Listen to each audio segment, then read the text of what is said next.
یہ ہے اجازی آفیشل، یہاں آپ کو حمد و نعت اور تقاریر دیکھنے کو ملے گی۔ الحمدللہ وحدہ لا شریک لہ والصلاة والسلام علی من لا نبی بعد، اما بعد فاعوذ باللہ من الشیطان الرجیم، بسم اللہ الرحمن الرحیم۔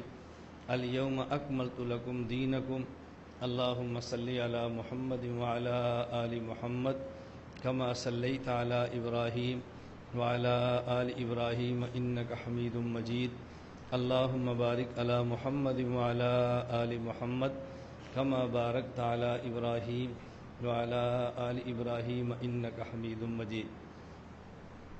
شریعت، اسلام اور دین بنیادی طور پہ دو چیزوں کا نام ہے، نمبر ایک عقائد اور نمبر دو مسائل جنہیں ہم اعمال کہتے ہیں۔ عقائد میں بنیادی عقیدہ توحید ہے، اور اعمال اور مسائل میں بنیادی مسئلہ تقلید ہے۔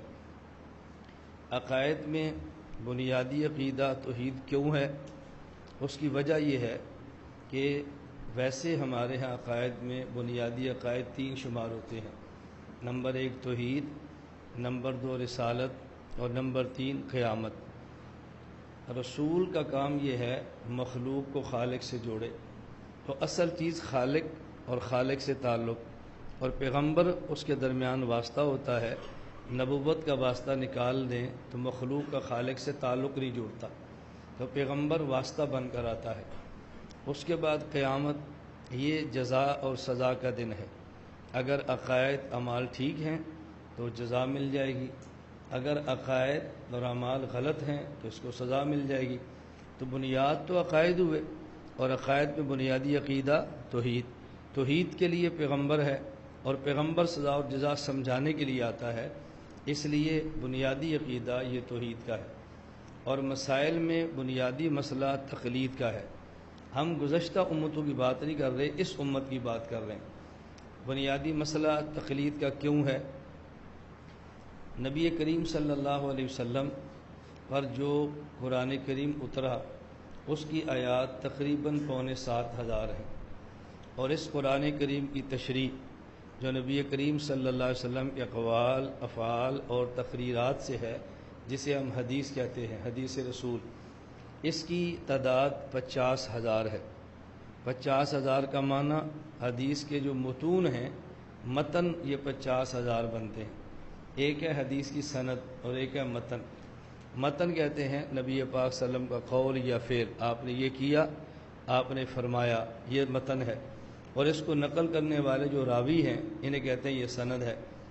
محدثین کی مبارک عادت یہ ہے کہ جب رسول اکرم صلی اللہ علیہ وسلم کا ایک قول یا آپ کا ایک فعل متعدد اور کئی راویوں سے آئے تو وہ ہر راوی کو مستقل ایک حدیث شمار کر لیتے ہیں۔ مثال کے طور پہ رسول اکرم صلی اللہ علیہ وسلم نے موضوع پر مسح فرمایا، یہ حدیث ایک ہے۔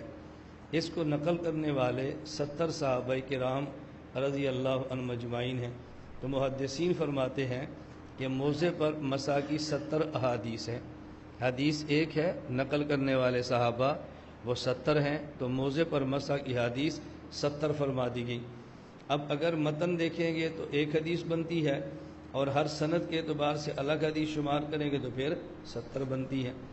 یہ بات میں نے اس لیے عرض کی ہے کہ کسی کے ذہن میں یہ شبہ نہ رہ جائے کہ اتنے لاکھ احادیث فلاں محدث کو یاد ہیں، تو یہ کیسے کہتے ہیں احادیث کی تعداد 50,000 ہے۔ احادیث کی تعداد کتنی ہے؟ تدریب الراوی میں ہے کہ ایک قول ہے 4,000، ایک ہے 10,000 اور ایک ہے 50,000۔ 50,000 سے اوپر کوئی قول نہیں ہے۔ میں نے اس لیے گزارش کی ہے کہ آیات 7,500 تقریباً اور احادیث 50,000 تقریباً، 50 جمع 7.5 ملائیں 1000 تو یہ 57,500 بنتی ہیں۔ اب اس کا معنی یہ ہے، آیت کو بھی نص کہتے ہیں، نون اور صاد، اور حدیث کو بھی نص کہتے ہیں، اور اس کی جمع نصوص آتی ہے۔ اب ہم کہیں گے کہ نصوص کی تعداد 7,500 ہے، اور رسول اکرم صلی اللہ علیہ وسلم کی جو امت کے افراد ہیں وہ سینکڑوں، ہزاروں، لاکھوں اور کروڑوں اور اربوں میں نہیں ہے، اس سے بھی زیادہ ہے۔ اب ہر امتی کے مسائل کو لیں تو اس کا معنی مسائل اربوں سے بھی زیادہ ہیں، اور ان مسائل کے حل کے لیے جو نصوص ہیں وہ 57,500 ہیں۔ تو 57,500 سے اربوں مسائل کیسے حل ہوں گے؟ ہر بندہ نصوص کو جانتا ہو اور نص سے مسئلہ نکالتا جانتا ہو، ایسا تو ممکن ہی نہیں ہے۔ دنیا میں میں مثال دے رہا ہوں، اگر اس وقت 1,40,40,00,000,000 مثال کے طور پہ مسلمان ہیں، تو آپ تلاش کریں گے تو 40 کروڑ بھی ایسے نہیں ہیں کہ جو قرآن کریم کے حافظ ہوں، اور 1 کروڑ بھی ایسے نہیں ہیں کہ جو احادیث کے حافظ ہوں، اور 1,00,000 بھی ایسے نہیں ملیں گے کہ جو قرآن اور احادیث دونوں کے حافظ ہوں۔ اچھا، اوپر دیکھ کر پڑھنے والے قرآن کریم کو وہ لوگ بھی نہیں ہیں، اور احادیث کو اوپر دیکھ کر پڑھنے والے یہ بھی سب نہیں ہیں۔ تو سوال یہ ہے، 57,500 نصوص سے اربوں مسائل کیسے حل ہوں گے؟ اربوں مسائل کیسے نکلیں گے؟ یہ ہر بندے کے بس میں تو نہیں ہے نا۔ تو اللہ رب العزت نے کچھ مسائل تھوڑے ایسے ہیں کہ جو قرآن کریم کی آیات کے ظاہر میں رکھ دیے ہیں، احادیث میں ظاہر میں رکھ دیے ہیں، اور زیادہ مسائل وہ ہیں کہ جو قرآن کریم اور احادیث کی تہ میں رکھ دیے ہیں، وہ ظاہر نہیں ہیں۔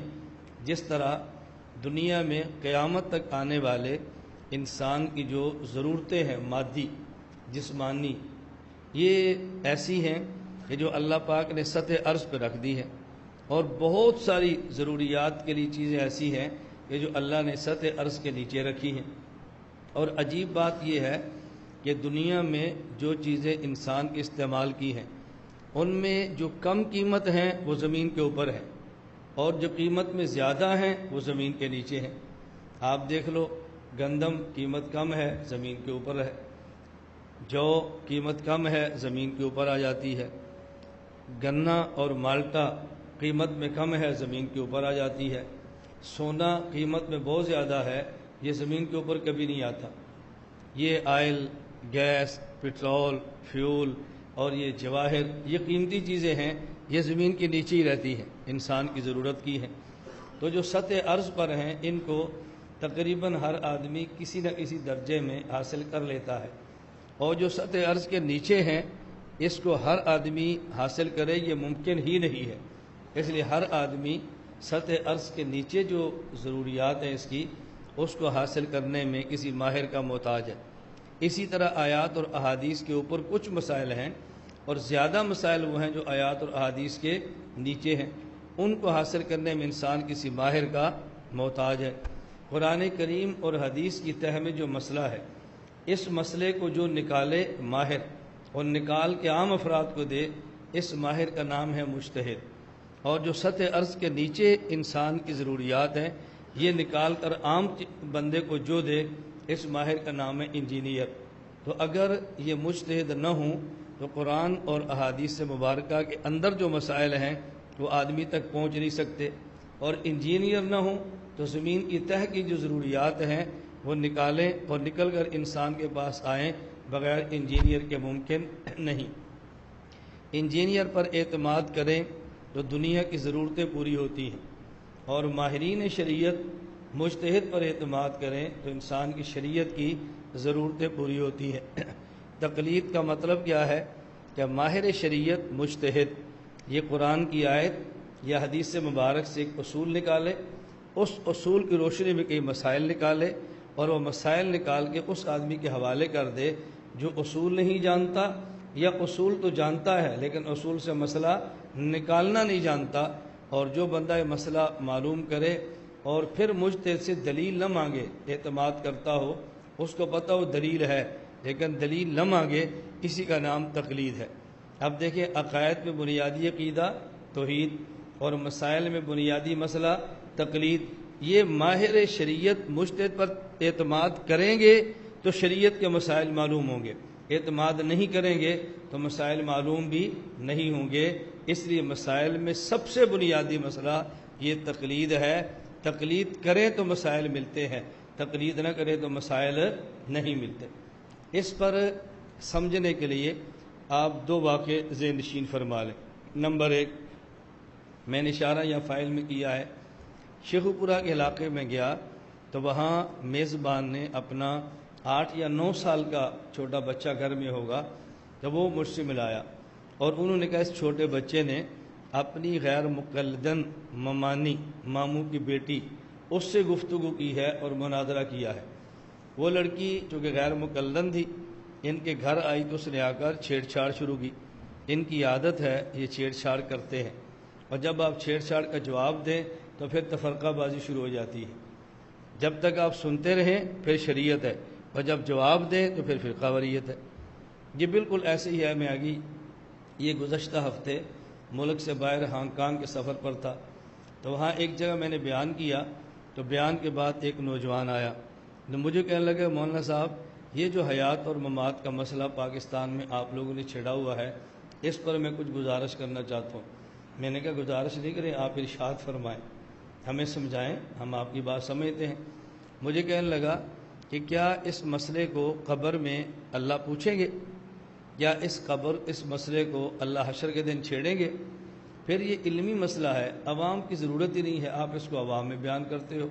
دیکھو اتنے مسائل ہیں، امریکہ کہاں پہنچا ہوا ہے، کفر کہاں پہنچا ہوا ہے، مسلمان کو ذبح کیا جا رہا ہے، اور تمہیں ان مسائل کی فکر پڑی ہے۔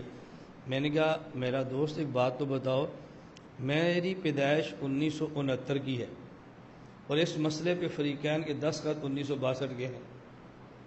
میری پیدائش 1969 کی ہے، اور اس مسئلے پر فریقین نے جو دستخط کیے تھے معاہدہ، وہ کب کے 1962 کا۔ اس کا مطلب یہ مسئلہ 1962 سے پہلے شروع ہوا ہے، تبھی دستخط ہوئے نا۔ تو 1962 سے پہلے کا مسئلہ ہے، میری پیدائش 1969 کی ہے، اس کا معنی کہ یہ مسئلہ میں نے نہیں چھیڑا، مسئلہ کسی اور نے چھیڑا ہے۔ تو جس نے مسئلہ چھیڑا ہے، یہ بات کبھی آپ نے ان سے بھی پوچھی ہے یا صرف آپ نے مجھ سے پوچھنی ہے؟ جب انہوں نے یہ مسئلہ عوام میں چھیڑا تھا تب یہ مسئلہ علمی نہیں تھا، اور جب میں نے عوام میں جواب دیا ہے اب یہ مسئلہ علمی بن گیا ہے اور عوام میں بیان کی ضرورت نہیں رہی۔ جب مسئلہ انہوں نے چھیڑا تھا تو قبر میں سوال ہونا تھا، اور جب میں نے عوام کو جواب سمجھایا ہے اب اس کا قبر میں سوال نہیں ہونا۔ جب انہوں نے مسئلہ چھیڑا تھا تو اس کا قیامت میں حساب ہونا تھا، اور جب میں نے جواب دیا اب قیامت کو حساب نہیں ہونا۔ جب انہوں نے چھیڑا تھا تو مسلمان دنیا میں عزت کے ساتھ حکومت کر رہا تھا، اور جب میں نے مسئلہ چھیڑا تو مسلمان عزت کی بجائے ذلت میں چلا گیا ہے۔